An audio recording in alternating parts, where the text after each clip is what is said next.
the subjective measures, and what sorts of things are you putting in place, working with these organisations? I think measuring is still something that needs to be thought about, which is why having a definition and some measures to be going along with to start off with really help, because you say if you're an organisation that's already invested in employee wellbeing, it's easier to do. But obviously these things do take time, and especially in this sort of a culture and society, time isn't necessarily something that we're willing to give, and to say, look, in order to have 3 years worth of data, you have to wait for 3 years.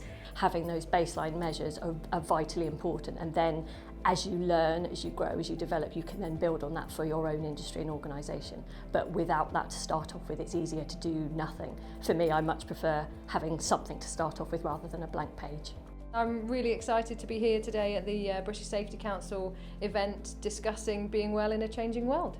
It doesn't eradicate a problem if you don't seek the data to confirm what that problem is. The problem is still there.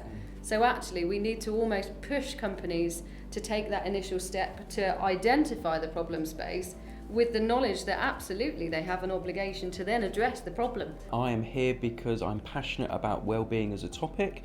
We were very blessed to have the Thriving at Work award awarded to us as a business, and I wanted to then learn more about the subject so I can then share it across industry. So we tried to do like a holistic pulse survey to say, are you happy with this in your role? Are you happy with that? By the way, what's the well-being like?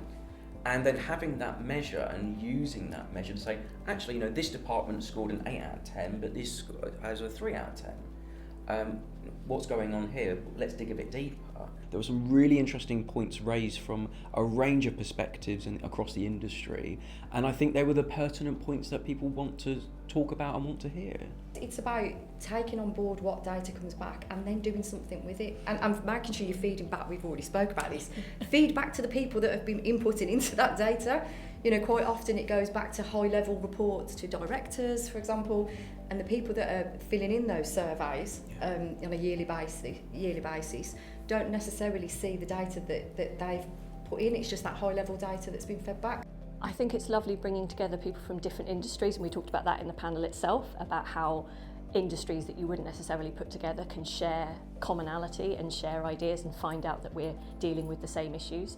Why do we need to have the same experiences or events, if you like, the same crisis in multiple organisations across multiple sectors to learn from it? Would it not be a better position to be in if the motivations to knowledge share, albeit at an anonymous level, but share those experiences and practices, the good and the not so good, so that we can all learn from it to put our best foot forward in future?